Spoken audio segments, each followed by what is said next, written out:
Pendant quelques minutes, Ziana TV va squatter le stand du Bénin après les écrivaines Gisèle Ayabatotine et Harmonie. Je suis avec Kofi Atede qui est directeur des arts et du livre du Bénin qui conduit donc la délégation béninoise au Salon du livre de Paris 2019. Bonjour Kofi. Bonjour. Et comment se passe le salon depuis que vous êtes là? Très bien, on apprend.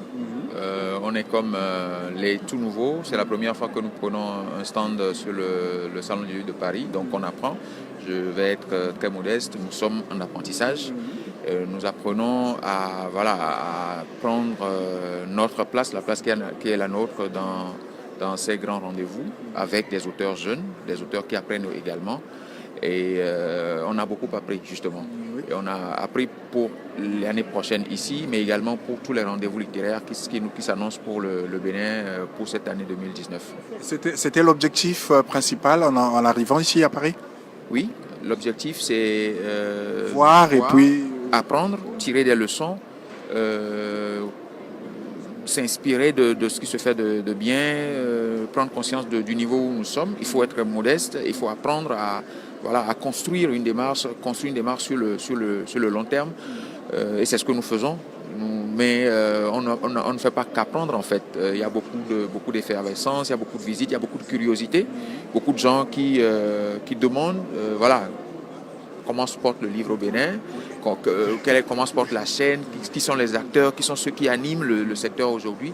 Et nous répondons, nous essayons de mettre en avant le potentiel, parce que le potentiel il est très important justement par rapport à la chaîne du livre du Bénin. Justement, pour nos téléspectateurs, j'allais poser cette question. Comment se porte le livre au Bénin? Alors, le livre se porte très bien.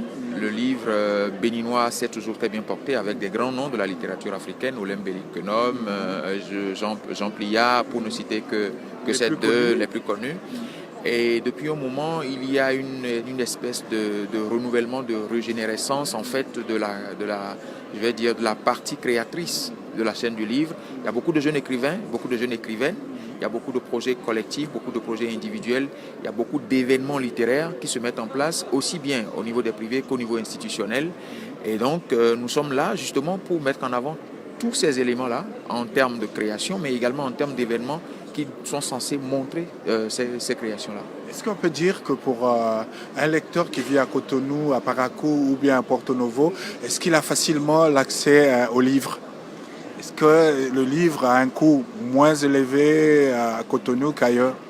Non, le livre, la réalité que nous avons par exemple au Bénin, c'est la même réalité que vous aurez en Côte d'Ivoire, au Sénégal, un peu partout. Vous savez, c'est une chaîne.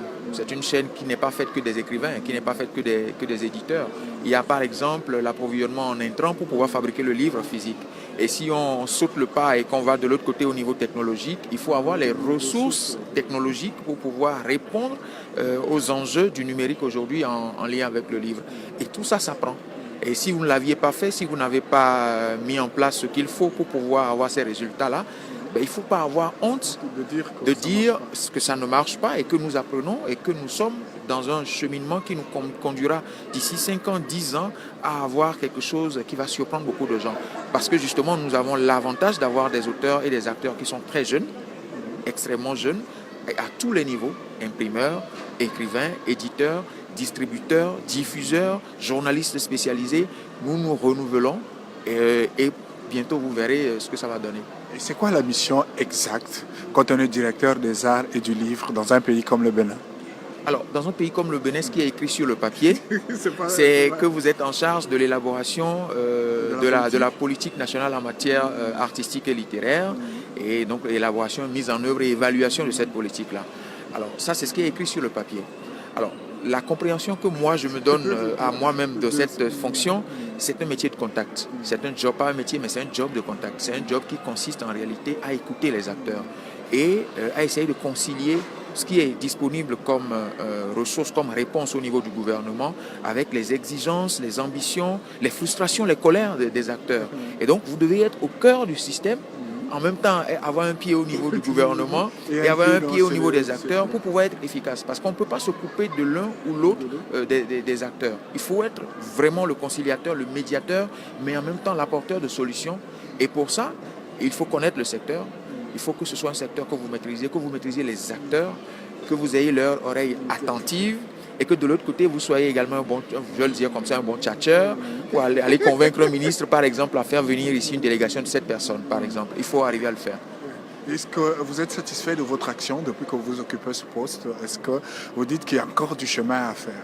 Alors, ce n'est pas à moi d'être satisfait, c'est plutôt aux acteurs de dire s'ils sont satisfaits des réponses que je leur apporte. Alors, pour moi, effectivement, il y a la feuille de route officielle, mais il y a également les enjeux qui me sont personnels. Il y a l'agenda secret du directeur qu'il met en œuvre progressivement, et je peux vous dire que nous arrivons à mettre un pied devant l'autre.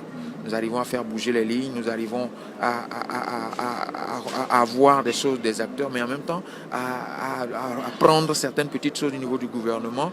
Mais franchement, c'est un métier de médiation, c'est une position de médiation où il faut savoir là où on a envie d'aller. Je peux vous dire que l'enjeu le plus important, c'est la structuration du secteur. Et vous tenez entre vos mains le livre 10 femmes écrivaines du Bénin, Histoire de famille, sous la direction de Gisèle Ayaba-Totine. Alors pourquoi, parmi tous les livres exposés ici, vous avez choisi celui-là? Alors, je l'ai choisi parce que ce livre incarne une dynamique qui est actuelle, une dynamique féminine, une dynamique au niveau des créatrices, des écrivaines du Bénin. Il y a de plus en plus de jeunes femmes qui osent prendre la plume, qui osent prendre le risque de se dévoiler, de s'exposer, de montrer ce qu'elles savent faire. Alors ce livre est l'illustration de cette dynamique-là. Et il n'y a pas que ce livre-là. Il y a beaucoup de livres individuels faits par des auteurs, des écrivaines. Bon, il paraît qu'il faut dire maintenant écrivaine, c'est officialisé. Alors, et moi je suis très fan du travail que font ces jeunes femmes, et notamment le travail que fait Gisèle, qui a pris le risque de dire, bon ok, on y va, on se met ensemble à 10, on écrit et on conduit le projet ensemble. Il faut dire que, parlant justement de Gisèle qui a dirigé ce projet, elle ne fait pas que ça. Il y a également le festival Bénin Polar qu'elle porte et qui aura lieu à Cotonou en octobre 2019. Et donc ça veut dire qu'en dehors de la création, il y a des initiatives. En même temps, il y a d'autres choses qui se font au niveau, par exemple, des blogueuses. Il y a des blogueuses, il y a des gens qui prennent la parole de plus en plus, qui se dévoilent, qui se mettent en avant dans le secteur du livre. Et moi, je ne peux être que content. Et voilà. Est-ce qu'on peut dire que l'avenir de l'écriture du livre au Bénin s'inscrit au féminin? Aussi. Parce qu'il y a également les hommes. Il ne faut pas les ignorer. Oui, voilà, l'avenir s'inscrit aussi au féminin. Et c'est très important de le soulever parce que c'est pas comme si avant il n'y avait pas eu d'auteurs féminins. Non, pas du tout. Mais pour moi, ce renouvellement, cette régénérescence, ce mot me plaît beaucoup, c'est une espèce de régénérescence au niveau surtout des femmes. C'est quelque chose qu'il faut encourager. Et c'est au nom de ça, par exemple, que j'ai tenu à ce que ce livre et donc le porteur de ce projet fasse partie de cette délégation et soit avec nous aujourd'hui. Pour finir, vous êtes satisfait donc de votre présence à Paris, au Salon du Livre? Et absolument. Comme je vous l'ai dit, nous sommes venus apprendre et nous avons beaucoup appris. Il suffit de regarder autour de nous pour nous rendre compte qu'il nous reste du chemin. Il nous reste beaucoup de chemin, il nous reste à améliorer notre démarche, il nous reste à prendre beaucoup plus de temps dans la préparation, dans la programmation et dans le turnover qu'on peut faire en termes de tenue de stand, en termes de, voilà, on rabat les gens, on les ramène et également vendre parce qu'on n'est pas venu rien que pour regarder les autres ou pour acheter les livres des autres, il faut également vendre. Et je pense qu'on a beaucoup, je ne vais pas dire qu'on a beaucoup vendu, mais nous avons fait un joli chiffre quand même. Et ce livre fait partie de ceux qui sont le plus demandés actuellement sur notre stand. Merci Kofi et bonne continuation. Et bonne continuation à Asiana TV aussi. Je vous encourage à aller très loin. Merci à vous et restez calés sur Asiana TV. Nous sommes toujours au Salon du Livre de Paris.